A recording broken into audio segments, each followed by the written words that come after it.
Well, a warning has been issued. I don't want that. Hold on. So far, disaster. Let's try it again. A warning has been issued about potential Iranian drone attacks in California. Yeah, the Iranians plan to sneak the drones into California by registering them as hospices. Yeah. There's 38 of them in one building right now. Yeah, the drones are on their way. It's pretty crazy. It's pretty scary. Yeah, fortunately, the Muslim drones are expected to turn around once they see how gay California is. You better fly ahead, you drone! Shoot. Get out! Could work. I don't think those Muslim drones are going to like it. Well, 5 members of the Iranian women's soccer team escaped to Australia. Yeah, they escaped their captors. Yeah, they said they plan to remain invisible by continuing to play women's soccer. No one will ever see them. It's like a witness protection program. Worth it? I think so. I'm going to pull up the chat over here. Give me a sec. As I migrate the cursor across 3 different computer monitors. Okay, here we go. What's up, everyone? How's it going? 2 people. Big. I'm like a women's soccer team right now. That's my audience. They make more money than me too. It sucks. That's kind of cool. I'm full screen up in here. I don't like it. Okay, we get some news. Whoops. Let's go here. Okay. Pull up the twits. Okay. What we got going on tonight? Well, this is annoying right out the gate. We'll just start with whatever pops up on my screen. So this was last night. We had the big story, which was essentially CNN, huge distorted headline about the terrorist attack on a protest, which is what it was. That's the easiest way to describe it. ISIS terrorist attack on a protest in New York City, right? And CNN came out with this ridiculous headline on Twitter that was like, 2 teenagers traveled from Pennsylvania on a warm, sunny morning, and little did they know their lives were about to change when they accidentally dropped a bomb. Pretty sure they knew their lives were about to change, But in any case, they ended up, people were punking them all online, so they finally retracted everything, pulled back the article, all that stuff, right? And then you got Abby Phillip, maybe it's Phillip, who I despise. She's one of the worst, just pure Democrat propagandists out there, right? But she comes on CNN, I guess this was last night, after they'd already done the correction and everything. And let me see if I can find the actual video of her saying it here. This might be the correction. I think this is the video here. So just hours after the correction, she comes on her show and claims that the attempted terror attack was against Mayor Mamdani. So they didn't learn much, but that's basically what they've been trying to do. It's any way for them to not have to say that it was a Muslim terrorist attack. I guess they looked around, they were like, well, how else could we frame it? Well, it was kind of close to Mamdani's residence. Let's just keep mentioning that in the headlines so that everyone thinks it was an attack associated with him or something like that. So this is what she said the other night on her show. I'll play it here. Mayor Zoran Mamdani. Hold on, it's way too loud. Okay, this will be better. 2 Republicans say Muslims don't belong here after an attempted terror attack against New York's Mayor Zoran Mamdani, and the House Speaker Mike Johnson says nothing really to condemn those comments. Another special guest is going to be with us at the table when we come. 2 Republicans. Yeah, so right there, basically repeating the same CNN talking point here. After CNN, you can see the tweet right beneath it, retracted the whole way that they framed the story. So then today, she had to come out and issue a retraction for her retraction. On X for a mistake that I made in last night's show, but I also wanted to do so on air as well. I incorrectly said that the bombs that were thrown by ISIS-inspired suspects in New York over the weekend were directed at Mayor Mamdani. They were not. I failed to catch and correct that mistake in real time, and I take full responsibility for that. And while we do make mistakes, it is important to acknowledge and correct those errors when they happen. This morning, I issued a correction first thing in the morning on X for a mistake that I made in last night's show, but I also wanted to do so on air as well. I incorrectly said that the bombs that were thrown by ISIS-inspired suspects in New York over the weekend were directed at Mayor Mamdani. They were not. I failed to catch and correct that mistake. I don't understand why she would do that, other than I imagine that when they have these types of stories, maybe they all get like a memo. You know, that's like, this is the framing of the story. Maybe she just didn't get the memo. She just was busy, showed up to the show, went with the normal talking point, and she was like, oh, wait, we retracted all that stuff? I didn't. It's the only thing I can think, because it does look very coordinated to me. So in any case, that was dumb. Big story from tonight. So drone attacks in California. This, let me see if I can find it here. This was what I saw. I saw this story like in the afternoon just while I was leaving work. I'm in California, by the way. So this story really hits home with me. I was like, oh man. San Diego is so nice. It's such a lovely place, except for the drones. It's probably one of them outside my window right now. Yeah, so apparently the FBI has warned police departments in California that Iran wants to retaliate for American attacks by launching offensive drones against the West Coast. According to an alert by ABC News. They got a fun little picture here of the palm trees. I saw a statement. Actually, the law enforcement agencies are taking this seriously. I saw this was, I think, the LAPD today. Says in light, this is LA County Sheriff, says in light of current global events, let me see if it's better to read it here.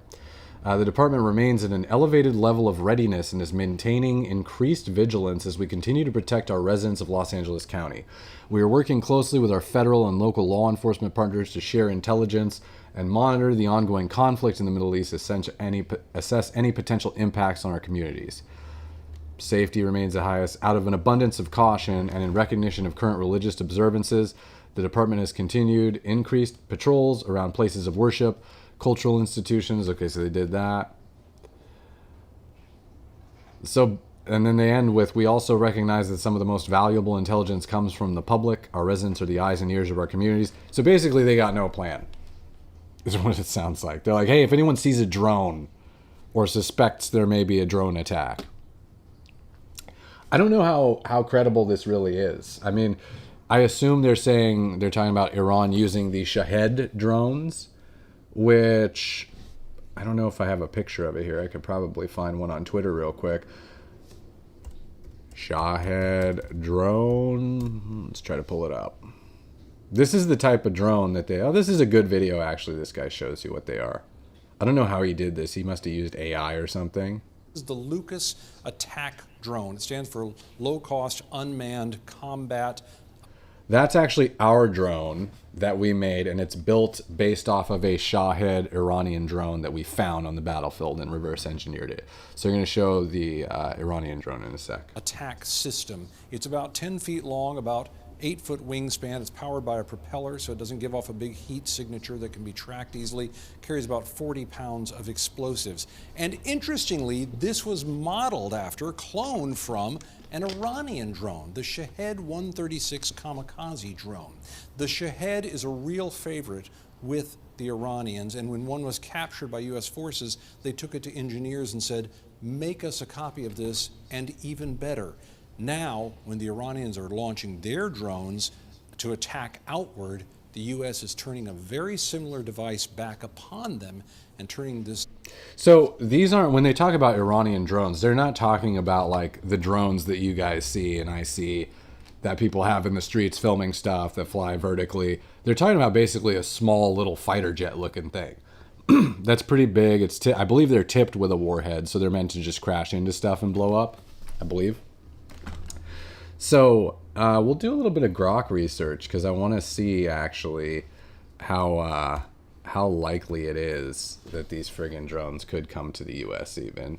Can a Shahed drone reach California from Iran? How feasible is it? Because I have my doubts, frankly. I mean, that sounds like I assume they're bringing them on boats, but how would they even get the boats past our eyes and ears to get close enough to launch drones?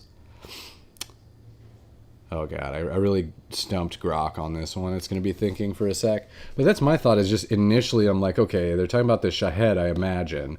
I don't believe they have that kind of a distance that they can fly. I would assume Iran would probably try to bring like boats somewhat offshore and launch them from there, but I would imagine that the US is on alert for it and would just blow up those boats. So here's what Grok says.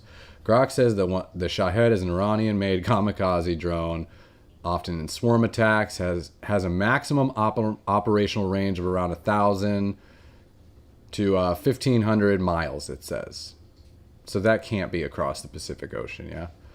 These drones are low cost. The straight line distance from Iran to Central California is approximately 7,000 miles, 7,500 miles about, with Los Angeles around 7,800 miles. This far exceeds the drone's range by a factor of 5 to 12 times, even at the upper estimates. If there's any military people in the comments, tell me why I'm wrong or right about this. Directly launching a Shahed drone from Iran to reach California is not possible due to fuel and aerodynamic limitations. It would run out of power long before arriving. Feasibility is extremely low without major modifications. Okay, so point 2, they say staging from intermediate locations via ships, submarines, or allied territories. I don't believe Canada is allied with Iran. It's possible with the way their free speech laws are going, but okay. Upgraded variants and real-world conflicts. Regional attacks is all they've been used effectively for. So I imagine they're saying a boat. Unless this bulletin is talking about Iranian sleeper cells in the United States using like homemade drones, which is anybody could do that at any time, and that is just a terrifying future that we live in, unfortunately. So it wasn't clear to me from the headlines so far if they were talking about the military drones or sleeper cell drones or what's going on. Let's see. California drone.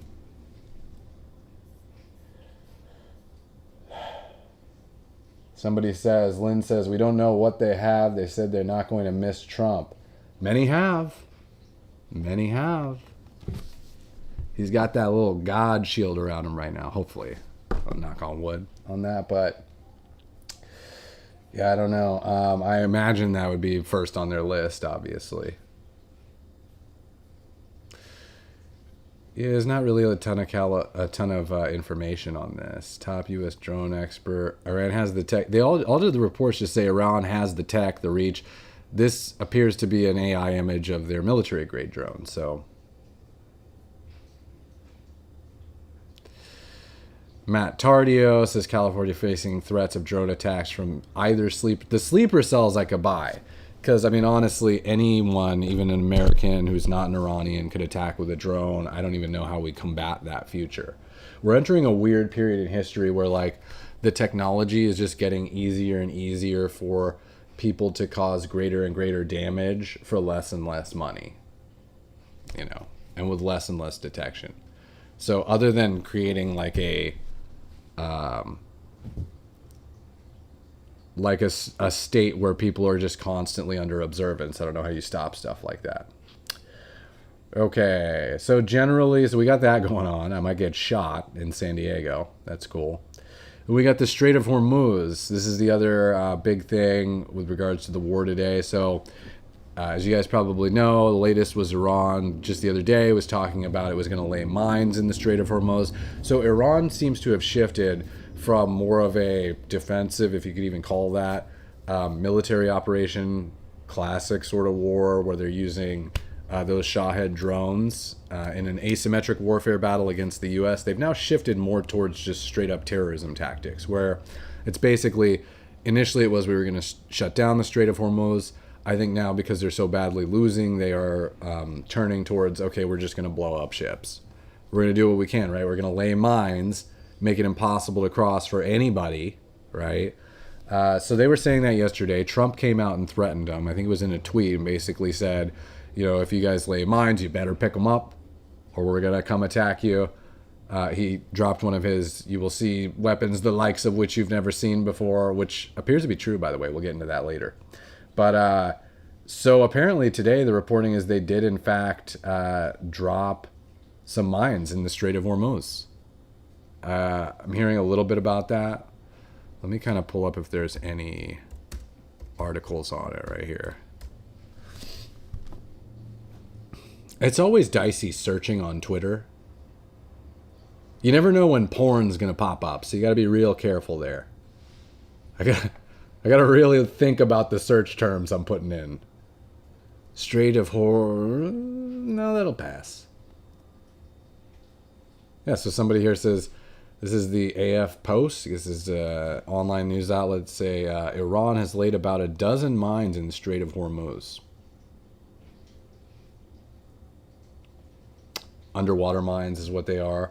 There was also news, apparently an oil tanker, it was conflicting reports as to whether it was an oil tanker or not, but a couple of ships have been attacked so far today in the Persian Gulf by apparently suicide boats. So what Iran's doing now, in addition to the mines, they're just sending in boats that are kamikaze boats, basically designed to blow up. I assume the crew is on board, shouting something about Allahu Akbar as the boats go up. But they destroyed, somebody says an oil tanker here. This is some image of it. But then beneath it, I believe there was a community note saying that it wasn't an oil tanker. It was it involved the Mayuree Naree, a bulk carrier or dry cargo ship engulfed in smoke. Well, that's an understatement. Not an oil tanker on fire. So conflicting reports, but they are apparently attacking ships out in the Persian Gulf, which is not good. This is basically exactly what Trump doesn't want. You know, Trump wants to wrap this war up, which I love his optimism. I hope it's as positive as that, but it does seem like Iran is fighting back using these asymmetric warfare tactics, these terrorism tactics to try to cause chaos. And this is particularly what Trump was trying to avoid, is the economic chaos of having to shut down the Strait of Hormuz, having markets go down. Really seems to try to avoid any negative repercussions from this war. Just today we had Trump declaring that we won the Iran war. Here's a video of him saying that. Somewhat facetiously, I imagine, but he believes it. Well, it's only good if you win. You know, you can only... And we've won. Let me tell you, we've won. You know, you never like to say too early you won. We won. We won the bet. In the first hour, it was over. But we won. But they gave me a list of names at general. Sir, you can pick the name you'd like, sir. I said, the name of what? The name of the attack on Iran, sir. And they gave me like 20 names. And I'm like falling asleep. I didn't like any of them. Then I see Epic Fury. I said, I like that name. I like that name. I'll include this in my list of Trump's stand-up bits. He does these like stand-up comedian bits at rallies. He was at a rally for some reason. I don't know why he's doing rallies right now, but apparently he was doing a rally. What's he going to say? I forgot. But anyways, Trump, they're declaring that we won the Iran war, basically just bragging about how effective the U.S. has been in this conflict. It was pretty good. If I'm ever looking to the right, it's because I'm checking the chat. I've got it on my TV. This was big. So, sort of whenever Iran escalates, Trump escalates with the military is what it seems like. Sort of his style, right? If you escalate, he's going to escalate back. This was an image of, I guess they are swapping out here the regular missile payloads on this B-1 strategic bomber with bunker-busting bombs. And the interesting thing about this is we're seeing it, right? They put it all out for the press to see that we're swapping them out, right? So they're obviously trying to send a message to Iran. You can hide in your bunkers, you can hide in your tunnels. We are loading up these bunker busters. We're going to go underground and destroy you. What these, if anyone doesn't know, what they're designed to do is basically these bombs, when you drop them, they don't explode on impact, okay? They pierce the actual earth. They go down, I don't know exactly how far, but about however many hundred or thousand feet, not 100,000 feet, but how many hundred or so feet you need to go down to reach like a bunker level. And then there's a delayed fuse, so then they explode beneath the ground to take out any bunkers. And that's what open source intel is saying. Bunker busting bombs are being loaded. This appears deliberate. They want it to be seen, which is true. It does appear that they want that message to be sent. So that's what we got. Ships being attacked in the Strait. We got some reporting today. This could be some of the, we weren't exactly sure what the impetus or the trigger point for Trump pulling the trigger on Iran was, but we're hearing today, a lot of people suspect that he just has a lot more intel than we do, and that there may be other reasons why we did this at this time. This is one reason that people are giving. I don't know if it's the main reason or that's great, but this is an image of, we did the strike on the Iran nuclear site not too long ago using bunker busting bombs, I believe that's what we dropped into the passages to effectively destroy the entrances and exits and most of the infrastructure so that they couldn't continue enriching uranium. Well, this is image, I guess what they found with satellite imagery is that the Iranians over the last several months have been doing some excavating there. So it appears they have been trying to re-access that site and re-access those entrances and exits. So, obviously when you talk about that intel that we have that probably the public isn't aware of, this would be one of those things. Probably not something that Trump wanted to get out there since we were saying that most of this compound had been destroyed. But apparently they were trying to access it, get back in, and restart their enrichment program. So we had that news dropping today. Might be another reason. I don't know if this was the first ship or another ship, but I guess a Thai ship was also hit with a projectile earlier today. So these are some images. It was attempting to pass through the Strait of Hormuz. This was the same ship, actually, I believe. This is the same ship. There's confusing reports. I don't know if we know which ship, but they're pretty crazy. It tore right open the vessel, so you can see it there. What else we got? Let's go into some U.S. war tech. This was really interesting from today. So this is Mayuree Naree on Twitter. He's saying that the U.S. is deploying weapons that we actually have never seen before. Trump keeps saying, I'm going to hit you with something you've never seen. Mario here says, we'll go to the image in a sec. He says, the U.S. didn't just outgun Iran's air defenses. It made them hallucinate. Hundreds of miniature decoy drones were launched to flood Iranian radar screens with fake squadrons of F-15s and F-16s. That's crazy to me, by the way. That's so cool. Just releasing a flood of decoy planes. He has an image of it there, right? And cyber operations. Coordinated from space to the ground, the coalition was able to inject false data directly into Iranian radar screens. Top-tier Iranian air defense systems, like their homegrown Baver and their Russian-supplied batteries, were absolutely overwhelmed by this electronic assault. But to actually hunt them down, the U.S. set a brilliant trap. They launched hundreds of ABM-160 MALDs, miniature air-launched decoys. To a panicked Iranian radar operator staring at a chaotic screen, these tiny drones look exactly like a massive squadron of F-15s or F-16s screaming toward the capital. I wish they could cut to the panicked Iranian radar operator right there. Just terrible moment for him. With the door kicked wide open, fifth-generation stealth fighters, including both U.S. and Israeli F-35s with possible F-22 Raptors, sliced through the airspace completely undetected. Ultimately, the Iranian air defense network wasn't just suppressed, it was completely dismantled, at least for the time period. Electronic warfare can also be attached to a Ford-class aircraft carrier, and this is how they used it. They said the airspace over Venezuela was impenetrable, locked down by the Russian-made S-300 anti-system, a beast capable of swatting aircraft out of the sky from 150 miles away.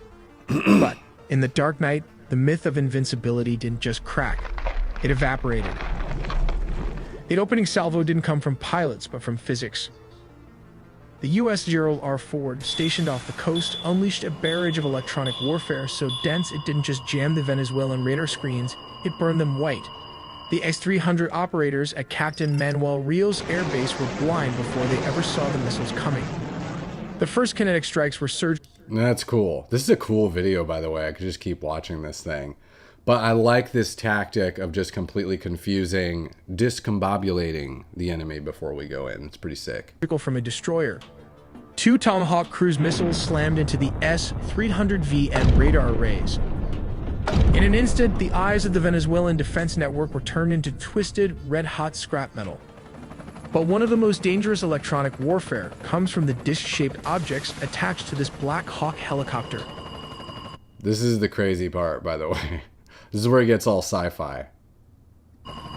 While the Pentagon hasn't officially disclosed the specific hardware, military experts often call this a soft kill system. So how does it actually work? To understand the weapon, you first have to look at what it did. The most likely candidate for a weapon that creates that kind of internal pressure without external sound is a high-power microwave device. It relies on something called the Frey effect. The weapon, probably carried by a Chinook or a Black Hawk helicopter, fires a focused beam of pulsed microwave energy, not sound waves, that passes right through the skull. These beams are absorbed by the water in the brain tissue and the fluid in the inner ear. This energy causes a minuscule rapid heating of the tissue, less than 1 degree Celsius. But even worse, they're playing Taylor Swift. That tiny sudden expansion generates a pressure wave inside the skull. The consequence? The target hears a sound, clicks, buzzing, or a roar that originates inside their own head, bypassing the eardrums entirely. If the frequency is tuned to the resonance of the inner ear, it violently disrupts the body's balance, causing immediate vertigo. At higher power levels, that rapid tissue expansion can rupture capillaries, leading to the reported nosebleeds and internal trauma. There's another possibility, a weaponized infrasonic pulse emitter. Instead of a continuous beam, this device would fire high-intensity slugs of low-frequency air pressure below 20 Hz. These waves travel through the body and match the resonant frequency of internal organs like the stomach or lungs. High-intensity infrasound can actually cause cavitation, the formation of bubbles in bodily fluids. When those bubbles collapse, they create tiny shock waves that damage tissue. The target feels an intense vibration in their gut, leading to severe nausea and effectively paralyzing them with pain and sickness. That happened to me once when I ate Taco Bell. Tactically, the reports suggest U.S. forces use this technology as the ultimate force multiplier. The result was that the hundreds of Venezuelan guards mentioned in the reports weren't fought in a traditional gun battle. They were incapacitated, sick, dizzy, and bleeding, long before U.S. troops made contact. This allowed a small team of approximately 20 operators to walk virtually unopposed through a much larger force. We make original videos from scratch and animated by humans, so please subscribe to not miss a beat. On February 20th, thing for sure, that was worth it. That was great.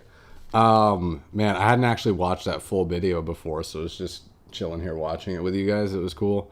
I don't know if this is confirmed, but this is what Mayuree Naree is saying, is that we are using these types of, and there's been reporting on this, that we're using either some type of sonic weapon or some type of microwave weapon in this sort of campaign to discombobulate, confuse, disorient the enemies before actually going in.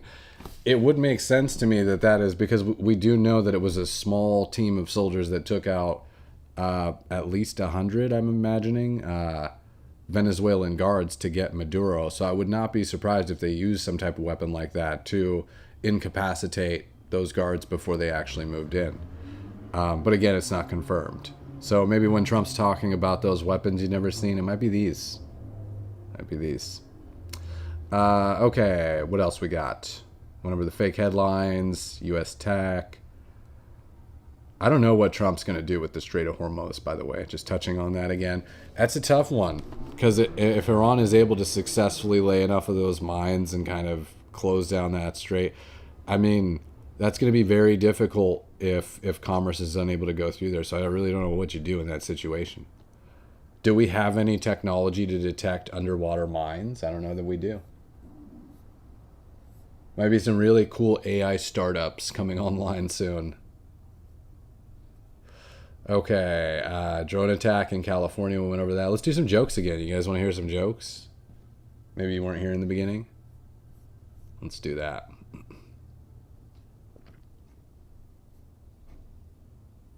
I think I can do this.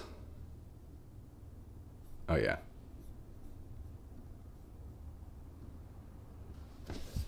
Hold on. Okay, I think this is going to work.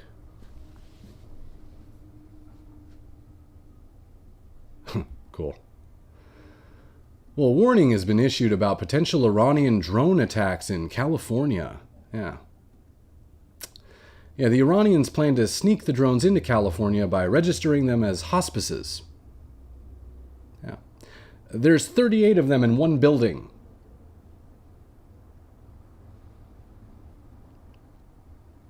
They're coming. It's really scary. The drones are on their way.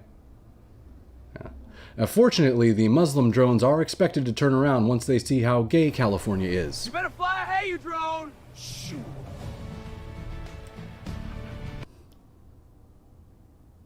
I'm proud of our gays on that one. They repelled them immediately. 5 members of the Iranian women's soccer team escaped to Australia. Yeah, they said they plan to remain invisible by continuing to play women's soccer. No one will ever see them. It's the perfect cover.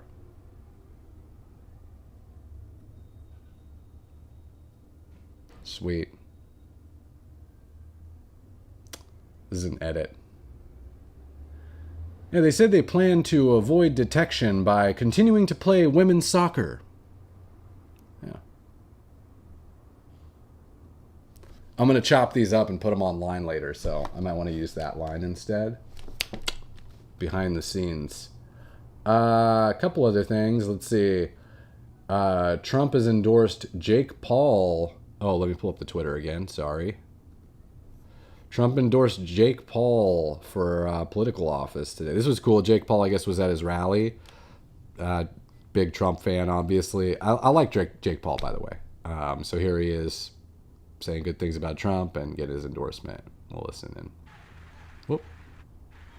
God is with us. I know he wants us on the right side of history. And everyone here has to do their part. And God's got us. Trump's got us. God bless. Love you, Kentucky.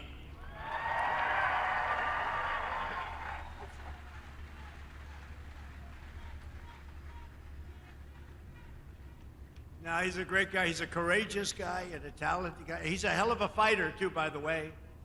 And I just want to say, I'm going to make a prediction that you will be, in the not-too-distant future, running for political office. And you have my complete and total endorsement, okay? Yeah, that's what we want. He's an incredible guy. A lot of courage. Smart.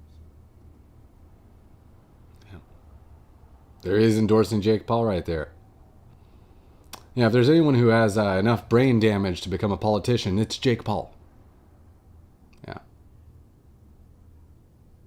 It's a bonus joke.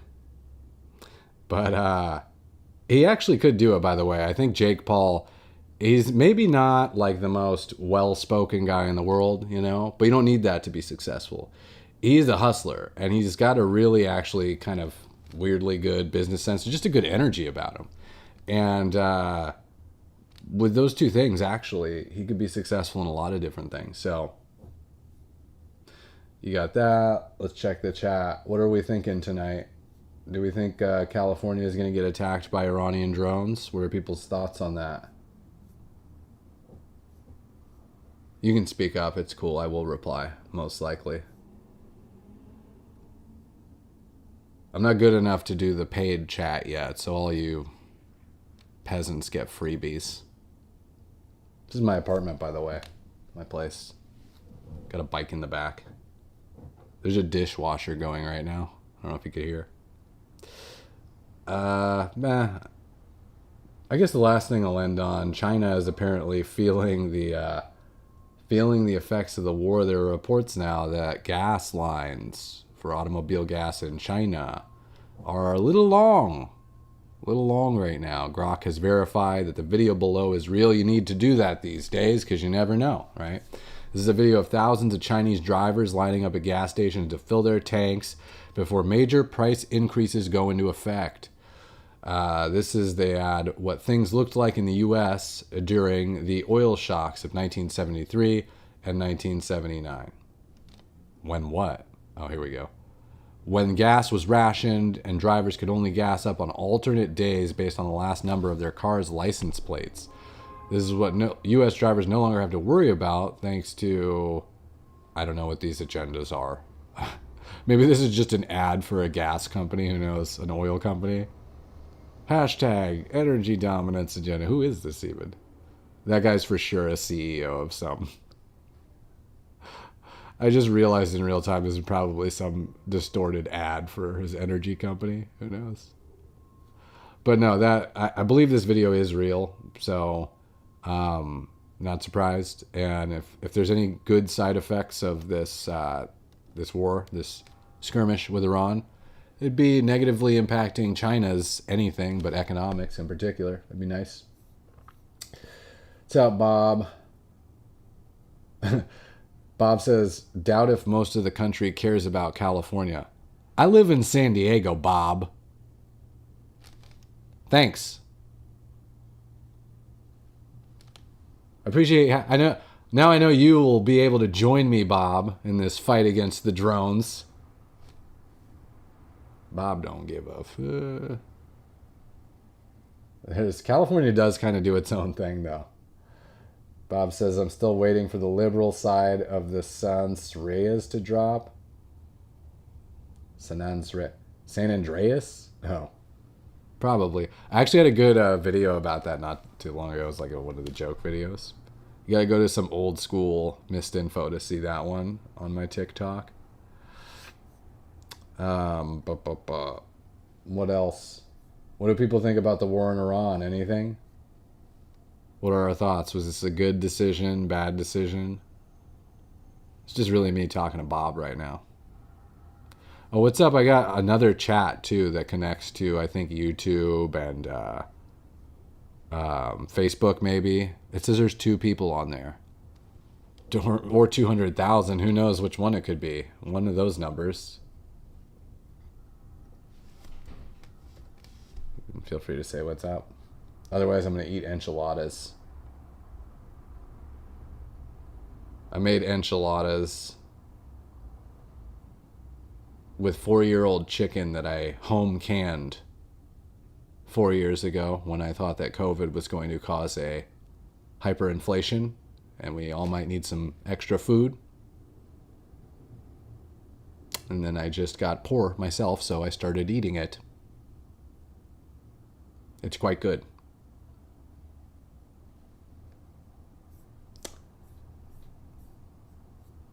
I made these enchiladas. I put mashed potatoes in them. It's just leftover enchiladas. Bob says, I hope Trump had legitimate proof. Proof of what? I mean, one of the weapons of mass destruction in Iraq is supposed to be legitimate proof, right? I don't know that you ever have proof with these types of things, but we did see earlier there was a video. This was the closest, well, not the closest thing, but this is one thing they might have been looking at, was there was some satellite footage that over the last several months, Iran has been trying to reopen those tunnels, you know, the ones that we closed with that Iran nuclear strike. Point was to damage the entrances and exits and also the infrastructure. So this is a satellite image of excavations they've been completing over the last several months in and around that area. So it looks like they were trying to reactivate that nuclear program. I mean, that's sort of the stated goal from forever and ever ago, but I mean, honestly, if Trump's able to take out a real threat and a real enemy with minimal downside, which is how it's gone so far, I'm willing to extend him that grace period. Because he's been good with Venezuela. He's been good with this so far. So I don't look at, a lot of people when they talk about the Iran war, is it good or is it bad? They compare it against the last 20 years of U.S. Excursions in Iraq, in U.S. interventionism in the Middle East, right? And they say, well, our track record on that isn't very good, right? Therefore, I don't want us to go into another country in the Middle East and get bogged down and fight a forever war and get exhausted. But the thing is, and this is the key, you're not comparing our track record of foreign intervention over the last 20 years. You're comparing it to Trump's track record. That's the proper frame, okay? He's the difference here, right?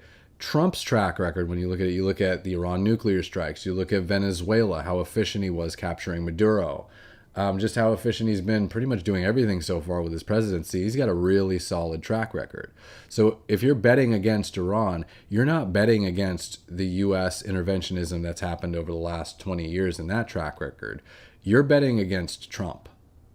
And that is a dangerous bet to make. So I guess we'll end on that tonight, and I will see you guys tomorrow. Pop says 4-year-old chicken. It's pretty good. It wasn't bad, actually. I got pot roast, too. The meatloaf was dicey. I'll say that. That was tough, but actually really good. All right. Yeah, so I do this show. If you like it, subscribe on YouTube probably, because TikTok does kick me off quite frequently.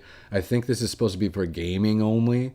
So when they realize I'm not gaming somehow with their algorithm, I get banned for like a week or two. So if you like it, stream Monday through Friday, 9 p.m. Pacific Standard Time, unless I've been hit by a drone. I'll be here. And we go over the day's news, do some jokes and stuff like that. So subscribe on there, missed information. Or join me wherever, Monday to Friday, 9 p.m. Pacific Standard Time. All right, guys, it was nice hanging. Have a good rest.